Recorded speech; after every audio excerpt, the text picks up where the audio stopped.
Hi everyone. Um, so we're going to look at Slort. I've already done recording for this machine. However, it seemed that the software I'm using for the video recording crashed and I lost the video. So quickly just go through the process. So this is my target machine. This is my attacking machine, Kali Linux, and this is my target machine. I started it with the port scanning, as you can see here. We found an FTP server, we found some SMB related services and MySQL. Also, we found a number of HTTP services running at different ports. Initially, I tried to check if FTP allows anonymous access. That was not successful. Also tried to enumerate the SMB using enum for Linux, but that again didn't return any useful information.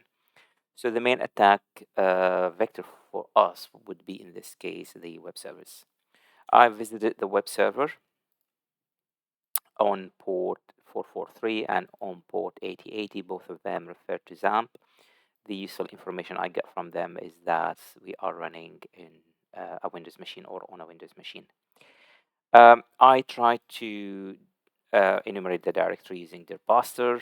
That was not very useful. Used gobuster, and gobuster return an interesting website or URL.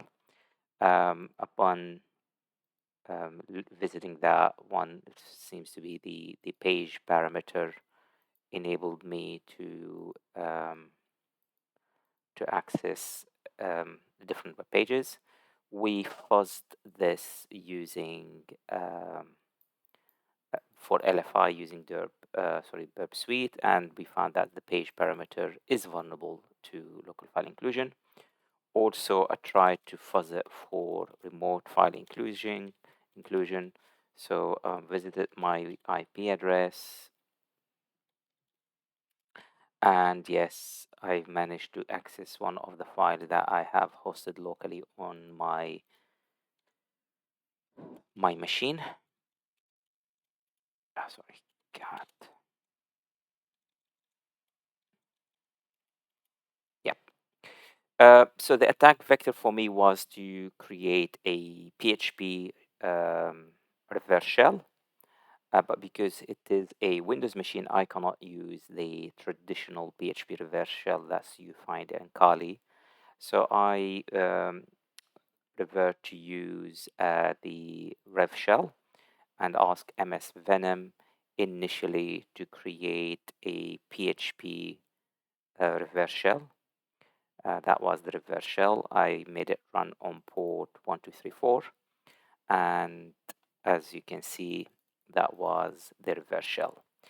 At the same time, I hosted this on a local machine, and I created a listener on 1234, and from here I went to that parameter and just accessed, oh sorry, it was here shell.php, and as you can see, I am already here. So I moved to the C directory, and inside there I found the backup folder. I moved to the backup folder, and inside there I found the info.txt.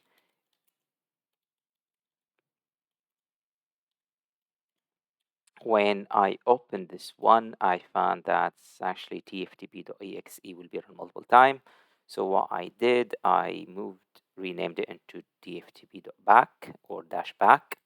I used MSF Venom to create another executable called tftp, which had a metapreter reverse shell. Then I used certutil, the command is here, to upload this TFTP. Obviously, I need to have a right permission. So I just checked that I have a right permission here. So I can put something like that. Or, for example, hello test. And from there, I can find that I have write permission here. So I run the search util. The search util enable me to upload the TFTP from my local machine, and I have a interpreter listening here, and I managed to get the the connection back with a elevated access rights. So again, sorry for that, but I have done a whole recording on this, but unfortunately, as I said, I lost it. This is just based on what I have already done, just to show you the steps. Yeah, thank you so much, and I will see you in another videos. Bye for now.